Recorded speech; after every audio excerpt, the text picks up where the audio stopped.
This is an ND filter, and this, I highly recommend that you invest in one, and they really will improve your video.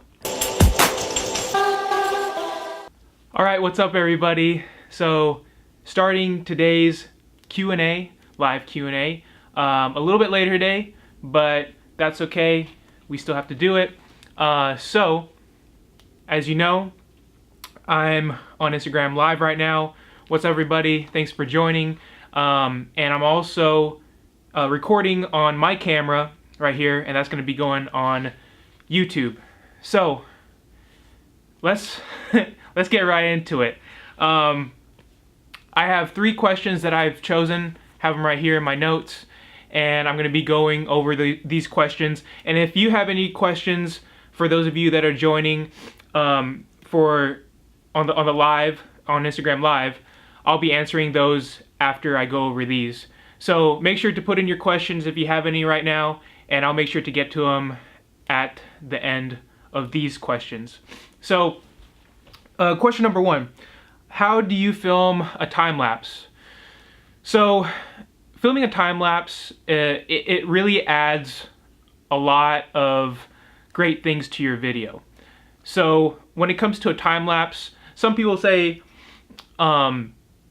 that filming just a video and then speeding it up in the editing will be sufficient. But honestly, if you really want a good time lapse, you have to take photos and not do video.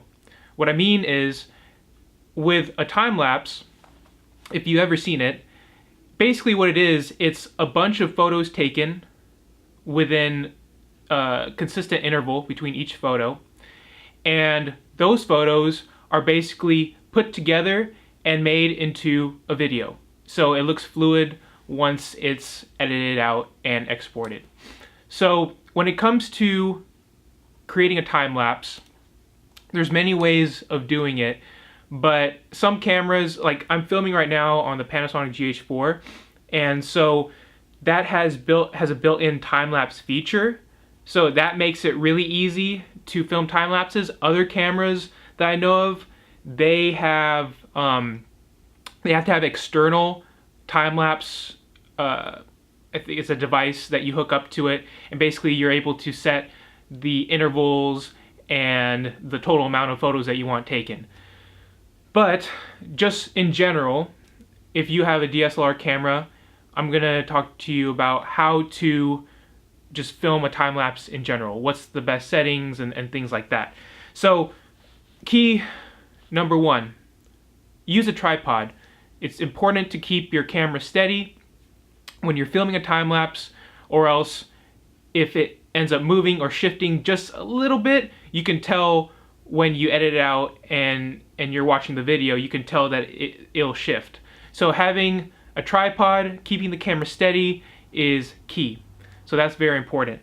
When it comes to filming for f-stop settings, I like to keep it between f4 to f8. Anything below that, it will kind of look a little bit weird.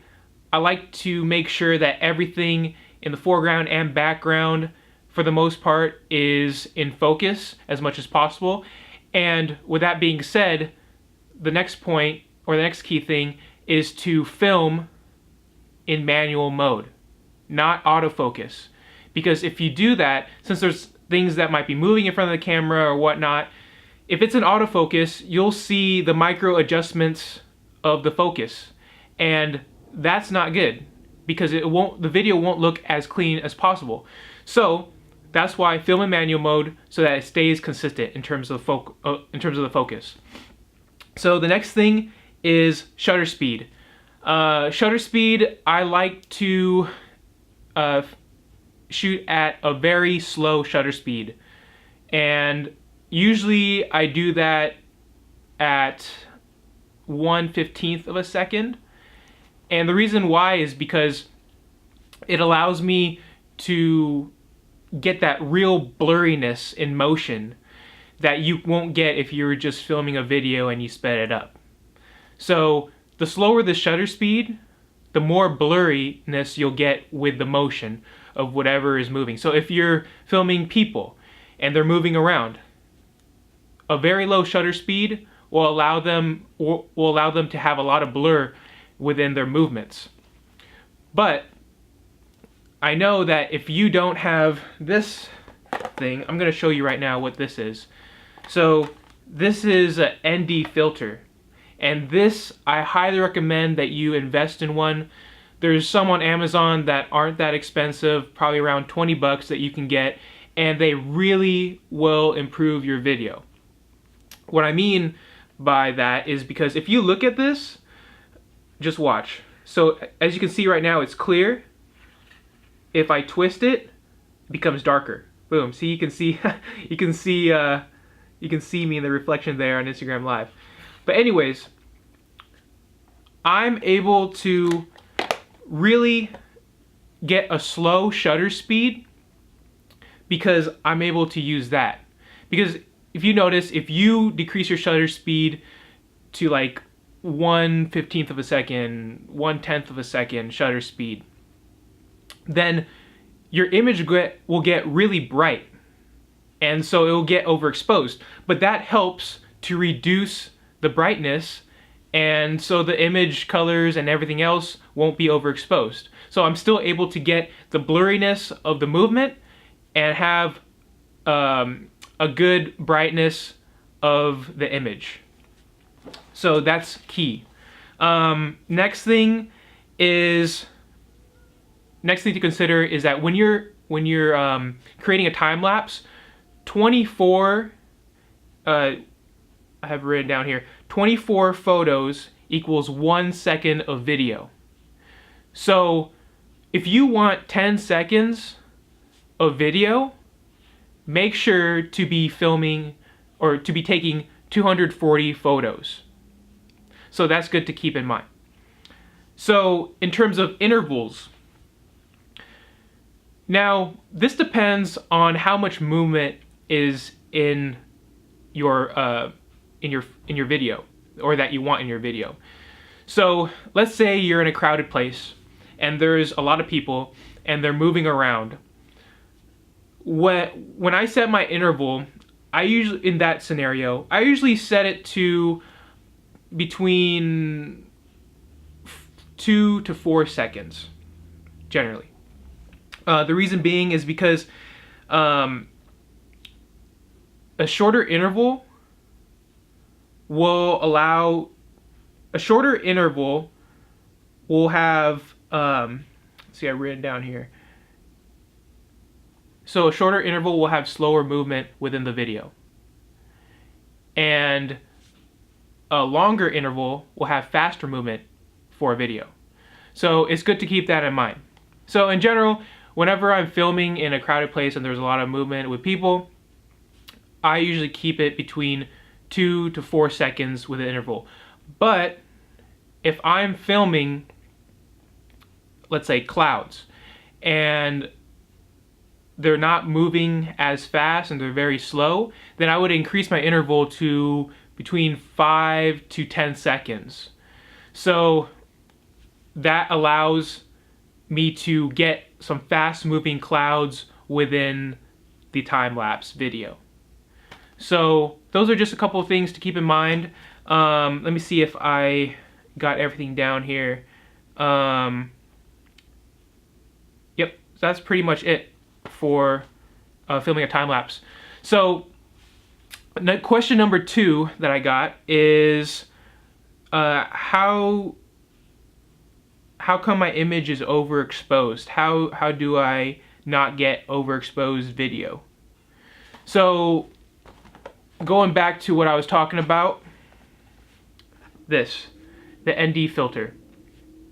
This comes in handy a lot. I actually have a video on my YouTube channel talking about this, but I figured I'd like to talk about this on live as well. So the ND filter, basically what that does is when I'm filming, I usually use this when I'm filming outside. So when I'm filming outside, this comes in handy. The reason being is because when you want the settings that you'd like for the video. Let's say you're filming natural movement. You want your shutter speed to be 1/50th of a second, and you want your ISO to be low, to be a low number between, let's say like 200. It's a bright day and you want your ISO at 200, and you want your f-stop to be low as well, because let's say you're filming an interview outside, you want the background to be blurry and you want your subject to be in focus. But you notice that if you decrease your f-stop to a low f-stop, the image will become bright. If you have your shutter speed to 50 or 1/50th of a second, then your image will be bright. So what this does, it helps combat that and brings back your image to the proper colors, and it's not overexposed, and that way it allows you to have the settings that you like, and so this comes in handy. I got this on Amazon. I use this on my Canon lens. This is a Neewer, I believe that's how you pronounce it. The size is 82 millimeter. So I got the ND filter. This is a variable ND filter, by the way. The reason being is because it's basically an all-in-one. And so this really is budget friendly, because you can pretty much dial it down to the brightness that you want for your video. I know there's other ND filters out there that are basically just one shade, and those are good too. But if you're on a budget and you want to keep everything compact, I highly recommend variable ND filters. Those come in handy. Okay, so I got the ND filter for my GH4 for about like 20 bucks on Amazon. So I highly recommend that. And the brand again is Neewer. So it's a good brand. Sometimes some of them, like this one, can be a little bit, I would say, not as tight as you like in terms of the movement of the ring, but for the most part it's a good backup as well. So good rule of thumb is, if you're investing in when it comes to camera gear, most of the time ones that are a little bit better in quality will be a little bit pricier, but it's worth the investment in the long run. Okay, question number 3. How do you get comfortable filming yourself? Okay, so filming yourself, this took a while for me to get the hang of, and honestly it was hard in the beginning. It's still hard sometimes, especially if I want to film out in public, if I'm doing a vlog or something like that. But then, I have to remind myself that, this is what I like to do, this is part of my job, and after a while, it just becomes normal. So the thing is, the best thing, in terms of what helped me, is just to do it. Not care what other people think, if they might be staring at you or whatever else. Don't worry about it. You just gotta, go all in on it, and then, just start filming yourself. So some tips is, I'm filming right now. I have my monitor open to the side so I can see myself. Sometimes if I catch myself looking at this monitor for too long, I kind of move it to the side and just focus on the lens, because sometimes if you look back at yourself after you're doing the replay, you can tell that your eyes are kind of off to the side and not directly toward the lens. So if you like to keep your eyes directly toward the lens, just move the viewfinder, the monitor, off to the side, and hopefully that will help. What else? Yeah, it's just jumping into it. That's pretty much it. Don't be scared. And if let's say you are vlogging, for example, and you're with someone that you just met. I mean, this I want to touch upon this because this is important. I guess you could say this is vlogging etiquette, or this is just filming etiquette in general. If you met someone for the first time and maybe they're not accustomed to being filmed or being in a video, just beforehand, just break the ice and just say, hey, is it okay if I introduce you into my video, or is it okay if I just start filming? I'm just going to do a quick intro right here. And just go all into the intro. Don't worry about them. Just be the best you in front of the camera.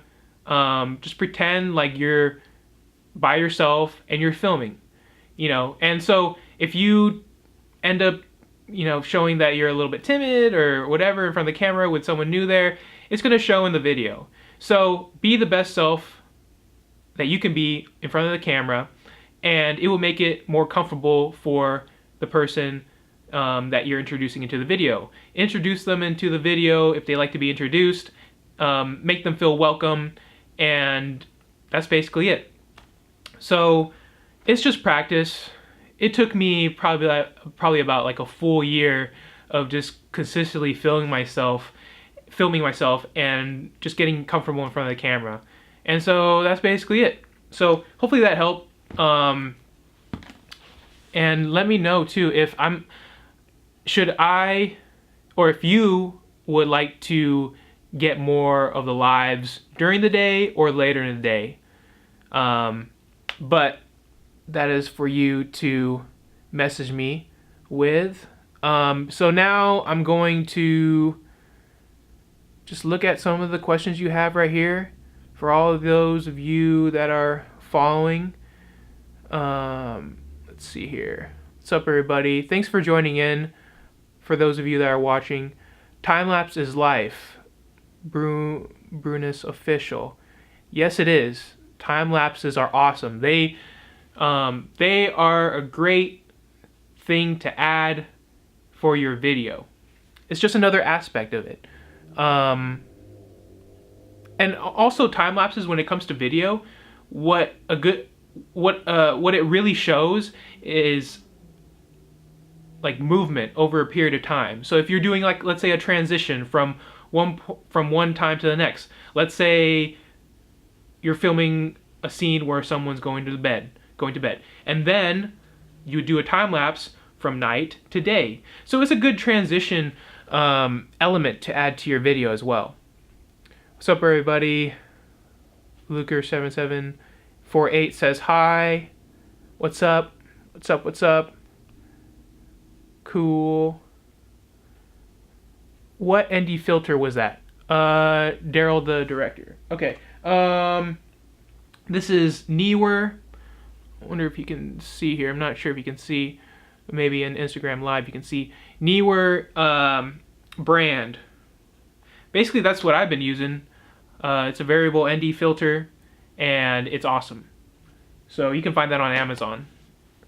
But they have different kinds. Make sure just to do your research. Go on YouTube. And just look at variable ND filters, good budget ones if you want to get one for your budget. So just do your research. Let's see what else is here.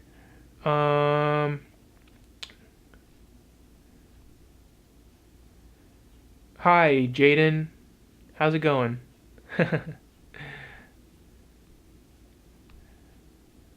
What's up, Nate? How's it going? Thanks for saying what's up. Okay, so that's basically it. I'm going to stay on Instagram Live just for a little bit, but thanks again for watching. Make sure to like, comment, and subscribe if you found this live video to be helpful. And let me know down in the comments on what else you'd like me to answer. So send in any more questions that you may have between now and next week, and I will get to them and make sure to answer them on the next live Q&A. Peace.